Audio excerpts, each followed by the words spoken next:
Buenas tardes. Me encuentro aquí con el docente investigador Adriano José Luna, quien en esta tarde nos va a comentar, nos va a hablar del acervo cultural de nuestra región, de nuestra comunidad San Bernardo Cesar, que es una comunidad afrocolombiana. Entonces, para usted, profesora Adriano, la pregunta sería, ¿cuál era la historia o cuento que más le gustaba cuando era niño? Bueno, muy buenas tardes. Gracias por recogerme para poder orientarte en lo que tiene que ver con las tradiciones de nuestra comunidad. Bueno, en cuanto a la pregunta que me haces,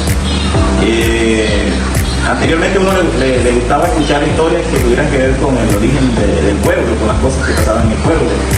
Y nuestros abuelos y nuestros papás pues siempre nos narraban historias a nosotros que tenían que ver con el tema de brujas, que tenían que ver con el tema de cosas así de espanto. Y yo no sé si sería como para que nosotros también tuviéramos un poco de temor frente al comportamiento que nosotros tuviésemos frente a cualquier situación de nuestra vida cotidiana. ¿Quién solía contarle y en qué momento le contaban estas historias? Bueno, las historias nos las narraban nuestros abuelos, los adultos mayores. ¿Y en qué momento nos reuníamos para escucharlos a ellos? En las horas de la noche, porque en ese tiempo no había luz.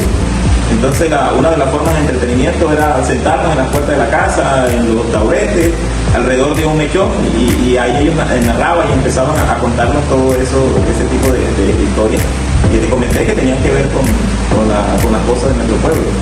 En las horas de la tarde también pasaba algo bonito por ahí, como no había libros para leer, y los únicos libros que teníamos eran los del colegio, las cartillas, por lo menos de Coquito en ese tiempo, de Nacho. Uno lo que escuchaba era por la emisora, porque no había televisión, eran poquitas las personas que tenían televisión. Si aquí en San Bernardo habían como 2 o 3 televisiones, no mucho. Entonces, a las 5 de la tarde uno esperaba, se escuchaba alrededor de esas grabadoras simples para escuchar la historia de Calimán, de Águila Solitaria, que eran contadas. Ahora vamos con la siguiente pregunta. ¿Había alguna lección o mensaje importante en el cuento?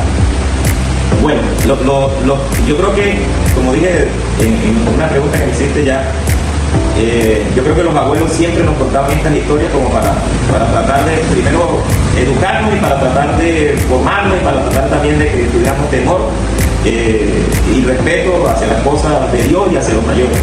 Ya, porque todo ese cuento por lo menos de la puerca pelada, de la puerca de un perro grande que siempre escuchábamos aquí, yo creo que esas historias siempre eran como lo que querían producir a un miedo, como para que uno tuviera respeto, porque en ese tiempo pues no había ni el entretenimiento, era eso, o sea, en la noche no teníamos más nada que hacer, no se acostaba temprano porque no había luz, y se acostaba temprano y todo giraba alrededor de esas llagas, de esas historias. Ya, con el cuento de los cuentos orientales, por lo menos como el cuento de Caperucita, sino son cuentos que buscaban dejarnos una enseñanza. Por lo menos el cuento de Caperucita Roja quería mostrar todo lo que le había pasado a esta niña por ser desobediente. Mostraba también las personas buenas que habían, como el caso del cazador, y así nos encontramos. El lobo son personas también malas. El bosque prácticamente es el mundo donde nosotros nos movemos y donde prácticamente tenemos que rodearnos con las demás personas y tenemos que estar preparados para eso. Entonces era siempre como el mensaje que nos decían. Recuerdo tanto esa historia de por lo menos ese cuento de Caperucita Roja, ya que lo que se buscaban los papás de uno era con eso. Y también con los dichos. También había, a pesar de que los dichos no eran como cuentos, sino buscaban enseñarnos algo, de esa forma también a nosotros nos educaban. Eso nos decía, dime con quién andas y te diré quién eres. Y así transcurría prácticamente el proceso de enseñanza, de oralidad en nuestra comunidad. ¿Crees que esta historia sigue siendo relevante para los niños de hoy? ¿Qué les podrías enseñar? Bueno, para esta generación de hoy en día, yo creo que a ellos no les interesa ese tipo de cuentos. Lo vivo en el colegio cuando tratamos nosotros de conversar acerca de cómo vivíamos antes.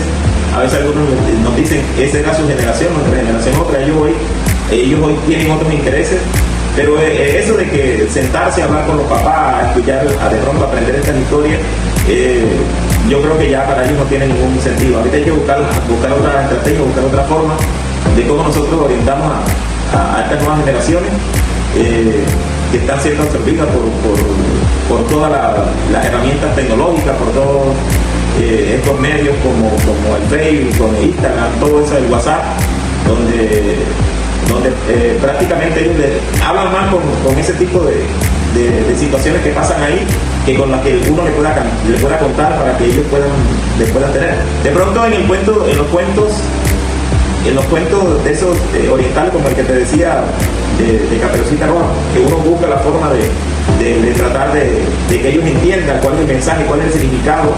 De pronto ahí logra captar uno la atención. Y por la parte también, la parte espiritual, la parte religiosa, porque esa parte no te la toqué, pero anteriormente las historias de Jesús, de todo lo que vivió, también eran temas que nuestros adultos mayores pues, nos contaban, nos narraban, y uno se iba perdiendo. Por lo menos me gusta una que habla de la interpretación de los sueños de José, que era una persona, y hay una cita bíblica muy bonita, un pasaje bíblico muy bonito que habla acerca de eso. Entonces esa también historia nos contaba, y de pronto a ellos, algunos que todavía sienten temor de Dios, todavía por ahí, por esa parte, ellos pueden de pronto uno tratar de hablarle y acercarse y hacer que se interesen por todas estas cosas. Bueno, profesor, muchas gracias por su entrevista, por su tiempo que me regaló.